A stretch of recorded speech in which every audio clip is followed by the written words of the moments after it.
இருந்தாள். அந்த சமயத்தில் நில்லுங்கள் என்று இனிமையான குரல் அங்கிருந்த அனைவரின் கவனத்தையும் ஒரே நொடியில் ஈர்த்தது. அனைவரும் திரும்பி பார்த்தனர். இளவரசி ருக்மிணி அவர்களை நோக்கி நடந்து வந்தாள்.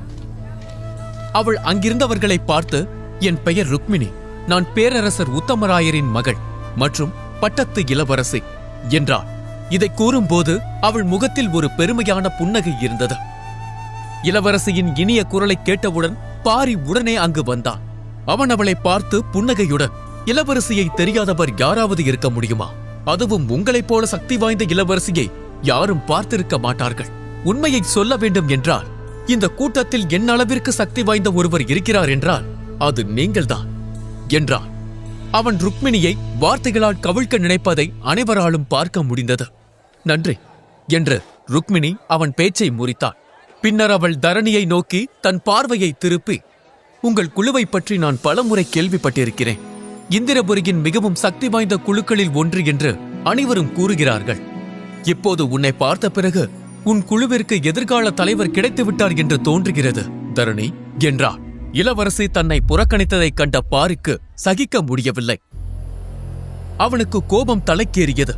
ஆனால் அவனால் ஒன்றும் செய்ய முடியவில்லை. ஏனென்றால் அவள் இந்திரபுரியின் இளவரசி. அவளுடைய அந்தஸ்து யோகேந்திரரை விட உயர்ந்தது. பின்னர் ருக்மிணியின் பார்வை அபிமன்யு மீது திரும்பியது. அவள் அவனை பார்த்து, ஆமாம், நீ யார் என்று கேட்டாள். அபிமன்யு சுற்றி முற்றி பார்த்தான்.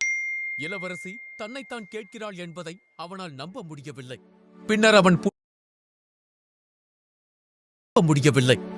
அவன் புன்னகையுடன் அவளை பார்த்து, நான் எந்த குழுவை சேர்ந்தவனும் அல்ல, எந்த மூப்பரின் சீடனும் அல்ல, எந்த குலத்தின் வாரிசும் அல்ல. நான் ஒரு சாதாரண குடிமகன், உங்கள் ராஜ்யத்தின் கடைசி கட்ட குடிமகன் என்றார். இதை சொல்லும்போது அபிமன்யுவின் முகத்தில் ஒரு புன்னகை தெரிந்தது. அதை கேட்டதும் ருக்மிணி சிறிது ஆச்சரியப்பட்டாள். அவளுக்குள் அவனை பற்றி இருந்த ஈர்ப்பு முன்பை விட இன்னும் அதிகமானது. ஏனென்றால் சிறிது நேரத்திற்கு முன்பு அவன் அங்கிருந்த பெரியவர்களையும் உடன் போட்டியிடும் போட்டியாளர்களையும், ஏன் அவளது தந்தையையும் தளபதி நரசிம்மரையும் கூட தனது சக்தியால் ஆச்சரியப்படுத்தினான். ஆனால் இறுதியில் இந்த தேசத்தின் சாதாரண குடிமகன் என்று கூறினான். அதை அவளால் நம்ப முடியவில்லை. அதனால் அபிமன்யு தன் உண்மையான அடையாளத்தை மறைக்க முயற்சிக்கிறான் என்று ருக்மிணி மனதில் எண்ணினாள். அப்போது மேடையில் இருந்து ஒரு உரத்த குரல் எதிரொலித்தது. அது அனைவரின் கவனத்தையும் ஈர்த்தது. அனைவரும் தங்கள் பார்வையை குரல் வந்த திசையை நோக்கி திருப்பினர். அது யோகேந்திரரின் குரல்.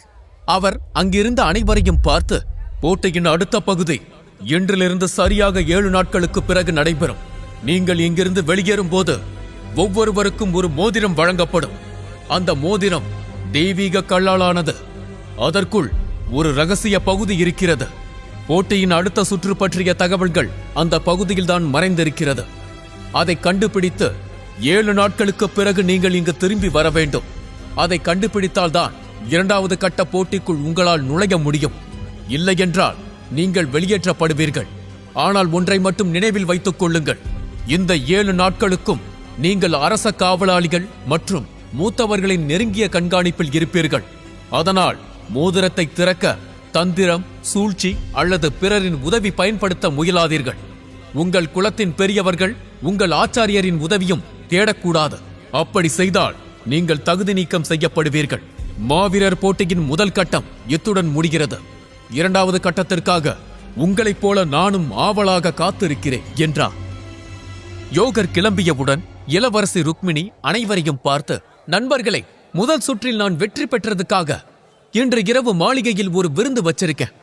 நீங்க எல்லாரும் கண்டிப்பா வரணும். நானே உங்களை நேர்ல அழைக்கிறேன். அதனால வர முடியலன்னு யாரும் காரணம் சொல்லக்கூடாது என்றார். அதன் பிறகு அவள் அபிமன்யுவை நோக்கி திரும்பி, அபிமன்யு, நான் உனக்காக காத்திருப்பேன் என்றார். இளவரசி தன்னை மட்டும் தனியாக அழைப்பதையும் அதை சுற்றி நிற்கும் அனைவரும் பார்ப்பதையும் அபிமன்யு கண்டான். அவனுக்கு வியர்க்க ஆரம்பித்தது. இவ ஏன் இப்படி சொல்லிட்டு போறா? சுத்தி இருக்கிறவங்க எல்லாம் என்ன ஒரு மாதிரி பாக்குறாங்க. இனி என்னவெல்லாம் நடக்க போகுதோ என்று அவன் தனக்குள் புலம்பினான். அந்த சமயத்தில் ருக்மிணி மற்றவர்களிடம் பேசிக் கொண்டிருந்தார். அபிமன்யு அவளை பார்த்து, இளவரசி, என்னையும் விருந்துக்கு கூப்பிட்டதுக்கு நன்றி. ஆனா என்ன மன்னிக்கணும் இளவரசி, விருந்துக்கு நான் வருவேன்னு என்னால உறுதியா சொல்ல முடியாது என்றான். இதை கேட்டு ருக்மிணி அதிர்ச்சி அடைந்தாள். அவளுடைய அந்தஸ்திற்கு அங்கிருக்கும் அனைவரும் அவளுடன் நட்பு பாராட்ட காத்திருக்கிறார்கள். பலர் அவள் ஒரு வார்த்தை பேச மாட்டாளா என்று தவித்துக் கொண்டிருக்கிறார்கள். ஆனால் இவன் அவள் அழைத்தும் அதை முகத்திற்கு நேராக நிராகரித்தான். ஆனால் ருக்மிணி அதற்கு பதில் எதுவும் கூறவில்லை. அவள் சிரித்தபடி அங்கிருந்து விலகிச் சென்றாள். பின்னர் அனைவரும் தங்களுக்கான மோதிரத்தை வாங்க சென்றனர். அபிமன்யுவும் தனக்கான மோதிரத்தை வாங்கிக் கொண்டு அங்கிருந்து வெளியேறினான். சிறிது நேரத்தில் தனது குடிசையை நோக்கி சென்றான். ஆனால் அவன் வீட்டில் யாரும் இல்லை. பாட்டி எங்க என்று அவன் சுற்றி முற்றி தேடினான். பின்னர் அவள் சந்தைக்கு சென்று இருக்கலாம் என்று முடிவெடுத்து வீட்டில் நிம்மதியாக அமர்ந்தான். சத்திரிய மன்றத்தில் கொடுத்த மோதிரத்தை கையில் வைத்து விளையாடிக் கொண்டிருந்தான். அதற்குள் மறைந்திருக்கும் தகவல்களை எப்படி எடுப்பது என்று யோசிக்கத் தொடங்கினான். அப்போது அங்கு ஒரு முதியவரின் குரல் கேட்டது. அது மிக எளிது. நீ உனக்குள் இருக்கும் சக்தியை எழுப்பி அதை மோதிரத்திற்குள் நுழைத்தால் அதில் இருக்கும் தகவல் தானாக வெளியே வந்துவிடும் என்று சொல்லிக்கொண்டே தாமா அங்கு வந்தார். அந்த குரலை கேட்டதும் அபிமன்யு முகத்தில் ஒரு புன்னகை தோன்றியது. ஆச்சாரியரே, வந்துட்டீங்களா?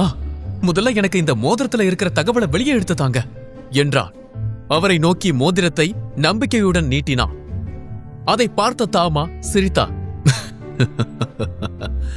கண்டிப்பாக எடுத்து தருகிறேன். இதை தவிர வேறு எனக்கு என்ன வேலை? ஆனால் நீ மறந்து விட்டாயா? இல்லை, நான் மறந்து விட்டேனோ என்று தெரியவில்லை. போட்டியில் அபிமன்யு என்ற பெயர்தானே கொடுக்கப்பட்டிருக்கிறது, தாமா இல்லையே என்று கேட்டா. சத்திரிய மன்றத்துல தானே நீங்க எனக்கு உதவ மாட்டீங்க. இது என் வீடு, இங்க யார் வரப்போறா என்று கேட்டான். அபிமன்யு, உனக்கு ஒரு விஷயம் புரியவில்லை. இது சத்திரிய மன்றம் நடத்தும் போட்டி. இது விளையாட்டல்ல.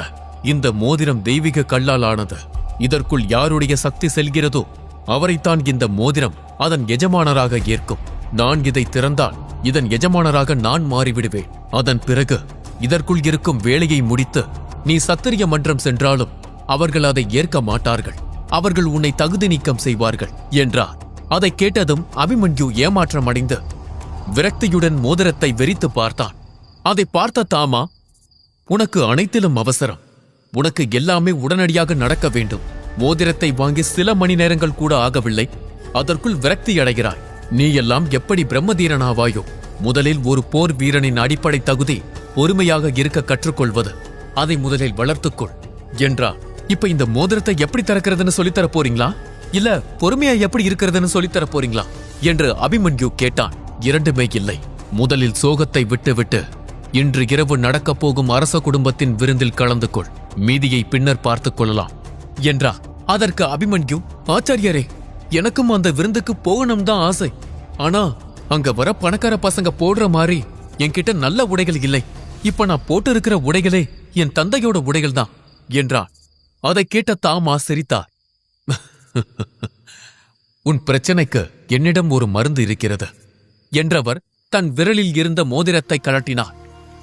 அவர் அதற்குள் சக்தியை செலுத்தியவுடன் மோதிரம் பளிச்சென்று ஒளிர்ந்தது. அந்த ஒளிக்குள் இருந்து ஒரு அற்புதமான ஆடை வெளியில் விழுந்தது. ஒரு வெள்ளை சட்டையும் அதற்கு மேல் அணிய ஒரு சிவப்பு நிற மேல் அங்கியும் அதில் இருந்தது. தாமா அபிமன்யுவை பார்த்து, இந்த உடைகள் நீ முதல் சுற்றில் வென்றதற்காக நான் கொடுக்கும் பரிசு. இதை போட்டுக்கொண்டு விருந்திற்கு செல். ஆனால் ஒன்று, அங்கு நீ மது அருந்தக் கூடாது. ஏனென்றால் இன்று இரவு உன் உள் சக்தியை எப்படி வெளியே கொண்டு வருவது என்பதை நான் உனக்கு சொல்லித்தரப் போகிறேன் என்றார். அதை கேட்டதும் அபிமன்யு மகிழ்ச்சி கொண்டான். தாமா மீண்டும் அவனை பார்த்து, இன்னொரு விஷயம், இந்த உடைகள் சாதாரண உடைகள் அல்ல. இது தேர்ந்தெடுத்த ஒரு கைவினை கலைஞரால் உருவாக்கப்பட்ட பொக்கிஷம். அவர் தனது உயிரிலும் மேலாக இந்த உடையை பாதுகாத்து வந்தார். எனக்காக இதை கொடுத்தார். நான் இதை உனக்காக கொடுக்கிறேன். இந்த உடைகள் தெய்வீக உடைகள் என்றே கூறலாம். அந்த அளவிற்கு இது முக்கியமானது.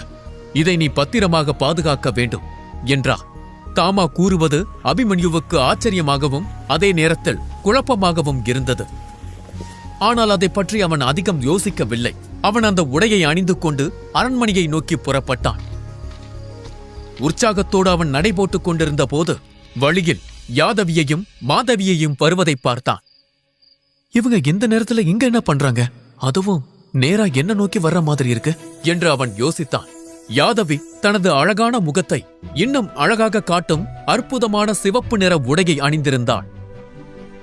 மாதவி தனது பணியின் சக்தியைப் போல நீல நிற உடையை அணிந்து தேவதை போல காட்சியளித்தார். யாதவி அபிமன்யுவை பார்த்து, அபிமன்யு, நீயும் மாளிகைக்குத்தானே போற என்று கேட்டாள். அபிமன்யு ஆமாம் என்று தலையசைத்தான். அதற்கு மேல் அவன் அங்கு நிற்க விரும்பவில்லை. அவன் அங்கிருந்து நகரத் தொடங்கினான். அபிமன்யு தங்கள் இருவரையும் வேண்டுமென்றே புறக்கணிப்பதைக் கண்ட யாதவியும் மாதவியும் ஒருவரை ஒருவர் பார்த்து கொண்டனர். அவர்கள் இளவரசி ருக்மிணி அளவிற்கு ராஜ்யமே போற்றும் அழகிகள் இல்லை என்றாலும் ராஜ்யத்தில் இருந்த பல இளவரசர்கள் காதலை சொல்ல துடிக்கும் அளவிற்கு அழகானவர்கள். ஆனால் அபிமன்யு அவர்களை எளிதாக புறக்கணித்தான். அவர்கள் இருவரும் வேகமாக அவனை பின்தொடர்ந்து வந்தனர். யாதவி அவனை பார்த்து, அபிமன்யு, நெல்லு, நாங்க இதுவரைக்கும் தனியா எந்த விருந்துக்கும் போனதில்ல. அதனால இன்னைக்கு நாங்க உன்னோட சேர்ந்து போகணும்னு நினைக்கிறோம். நாங்களும் உன் கூட வரலாமா? இத ஒரு உதவியா நீ நினைச்சுக்கோ. உனக்கு எப்ப உதவி வேணும்னாலும் நாங்க உனக்கு நிக்கிறோம். இது 2 சகோதரிகளோட வாக்கு. நாங்க 2 பேரும் உனக்கு நல்ல நண்பர்களா இருப்போம் என்றார். அவர்கள் இருவரும் தன்னை நண்பர்களாக நினைக்கிறார்கள் என்பதை அபிமன்யு உடனே புரிந்து கொண்டான். அதில் அவனுக்கு எந்த எதிர்ப்பும் இல்லாததால் அவன் அமைதியாக அவர்களை பார்த்து, சரி, எப்படி இருந்தாலும் நானும் விருந்துக்கு தான் போறேன். நீங்க என் கூட வரதுல எனக்கு எந்த பிரச்சனையும் இல்ல என்று கூறினான். அதை கூறிவிட்டு அவன் வேகமாக முன்னால் நடந்தான். ஆனால் மாதவியின் முகம் கோபத்தில் சிவந்தது. ஒன்றாக போட்டி போடுகிறோம், அதனால் நட்பாக இருக்கலாம் என்று பேசினால் இவன் திமிரை காட்டுகிறான் என்று மாதவி கோபம் கொண்டாள்.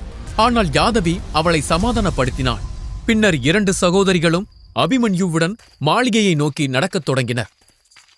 சிறிது நேரத்திற்கு பிறகுதான் அபிமன்யு ஒன்றை உணர்ந்தான். அந்த 2 சகோதரிகளும் அவனது 2 கைகளையும் ஆளுக்கொன்றாக பிடித்துக் கொண்டிருந்தன. இதை பார்த்தவுடன் அபிமன்யுவிற்கு குழப்பம் ஏற்பட்டது. அவன் மனதில் ஏதோ ஒன்று தவறு எனப்பட்டது. அவர்கள் விருந்து நடக்கும் மாளிகை வரை வந்துவிட்டார்கள். ஆனாலும் அவர்கள் அவன் கையை விடவில்லை. அபிமன்யு அது குறித்து பேச வந்தான். ஆனால் அதற்குள் யாதவி அவன் காதருகே அமைதியான குரலில், அவங்கள பார்க்காத, கண்டுக்காம நேரா பார்த்து நட என்றாள். அபிமன்யுவுக்கு எதுவும் புரியவில்லை. அவன் சுற்றி பார்த்தான். தூரத்தில் இருவர் நின்று கொண்டு அவர்களையே கோபத்துடன் பார்த்து கொண்டிருந்தனர். அந்த இருவரில் முன்னால் நின்றவன் ஆகாச சேனையின் தலைவரின் மகன் கேசவன். அவன் பக்கத்தில் நின்றவன் ஆகாச சேனையின் துணைத் தலைவரின் மகன் சித்ரபதி. யாதவியும் மாதவியும் ஒரு சிறுவனின் கைகளை இறுக்கமாக பிடித்துக் கொண்டிருப்பதைக் கண்ட கேசவனும் மற்றும் சித்ரபதியின் முகங்கள் கோபத்தால் சிவந்தன. அவர்கள் உடலில் இருந்து எரிமலை போல சக்திகள் வெளியேறத் தொடங்கின. அவர்கள் வேகமாக முன்னால் பாய்ந்து அவர்கள் மூவரையும் நிறுத்தினர். சித்ரபதி யாதவியையும் மாதவியையும் பார்த்து, யார் இவன் என்று கேட்டான். அவனது குரலில் இருந்த கொலைவெறியை கண்ட அபிமன்யு இங்கு என்ன நடக்கிறது என்பதை தெளிவாக புரிந்து கொண்டான். யாதவி கோபம் கொண்டு, நாங்க யாரோட இருந்தா உங்களுக்கு என்ன? எங்களை கேள்வி கேட்க நீங்க யாரு என்று கூறிட்டு யாதவி அபிமன்யுவின் தோளில் கையை வைத்து அவனோடு நெருக்கமாக இருந்தார். இந்த இருவரிடம் இருந்து தப்பிக்க தன்னை இந்த 2 பெண்களும் பகடைக்காயாக பயன்படுத்துகிறார்கள் என்பதை அபிமன்யு புரிந்து கொண்டான். இதுவரை நடந்ததையெல்லாம் அமைதியாக பார்த்து கொண்டிருந்த கேசவன் கோபத்தோடு யாதவியை பார்த்து, உங்ககிட்ட அப்புறம் பேசிக்கிறேன், முதல்ல இந்த பையன் கிட்ட பேசிட்டு வரேன் என்று கூறினான். பின்னர் அவன் அபிமன்யுவை பார்த்து, உனக்கு உயிரோடு இருக்கணும்னு ஆசை இல்லையா? நீ யார் கைய பிடிச்சிருக்க தெரியுமா என்று கேசவனின் கோபமான குரலை கேட்டதும் சுற்றி நின்று கொண்டிருந்த அனைவரும் அபிமன்யுவின் பக்கம் தங்கள் கவனத்தை திருப்பினர். அங்கு இருந்த அனைவரும் கேசவன், சித்ரபதியை நன்றாக தெரியும். அவர்களுடைய அதீத சக்தியை பார்த்து அவர்களுடன் நெருங்கி பழகவும் அவர்களை எதிர்த்து கேள்வி கேட்கவும் அனைவரும் பயந்தனர். அவர்கள் இருவரும் 2வது சக்கரத்தை திறந்த மா வீரர்கள். அவர்கள் இருவரில் ஒருவர் உடலில் இருந்து சிவப்பு நிற ஒளியும் மற்றொருவர் உடலில் இருந்து பச்சை நிற ஒளியும் வெளிவரத் தொடங்கியது. அதுவும் பச்சை நிற சக்தி. இளவரசி ருக்மிணி வெளிக்காட்டிய நிலத்தின் சக்தியைப் போலவே இருந்தது. ஆனால் இவர்களை விட ருக்மிணி கொஞ்சம் சக்தி வாய்ந்தவளாக இருந்தாள். இருவரும் கோபத்தில் தன் சக்தியை வெளிக்காட்டுவதை பார்த்த அபிமன்யு தன் அருகில் இருந்த யாதவி மற்றும் மாதவியை பார்த்தான். அபிமன்யு வேண்டுமென்றே அந்த இருவரையும் தன் அருகே இழுத்து அவர்களை இறுக்கமாக பிடித்துக் கொண்டு எதிரே நின்றிருந்த கேசவன், சித்ரபதியை பார்த்து ஏளனமாக சிரித்தான். அதைக் கண்ட யாதவியும் மாதவியும் அதிர்ந்தனர்.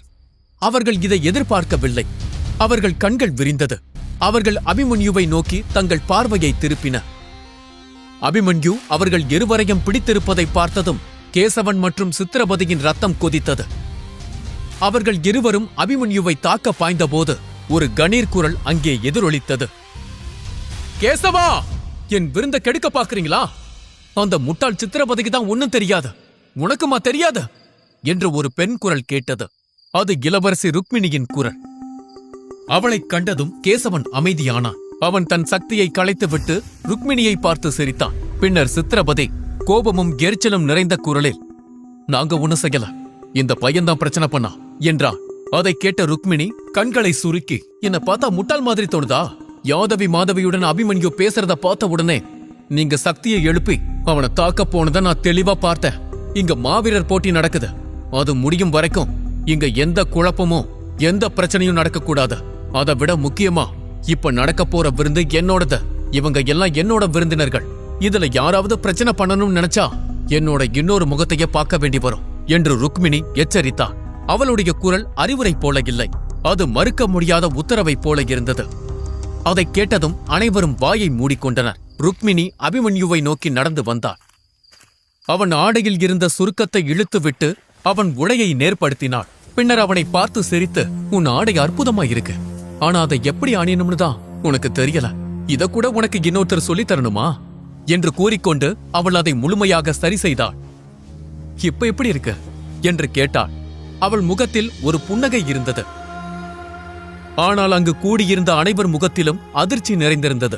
அனைவரும் மின்னல் தாக்கியதைப் போல அசையாமல் நின்றனர். இளவரசி ருக்மிணி அபிமன்யுவுடன் இவ்வளவு நெருக்கமாக பழகுவதை அவர்களால் ஏற்றுக்கொள்ள முடியவில்லை. அங்கிருந்த அனைத்து இளைஞர்கள் மனதிற்குள்ளும் தீ பற்றி எரிந்தது. அந்த தீ அபிமன்யு மீதான வெறுப்பு தீயாக மாறியது. அப்போது கண்ணாடி கோப்பை உடையும் சத்தம் ஒன்று கேட்டது. அனைவரும் அந்த திசையை பார்க்க ஒரு இளைஞன், ருக்மிணி, உன் நண்பனை எங்களுக்கெல்லாம் அறிமுகப்படுத்த மாட்டாயா என்று கேட்டான். இளவரசியை பெயரால் அழைத்த அந்த இளைஞன் யார்?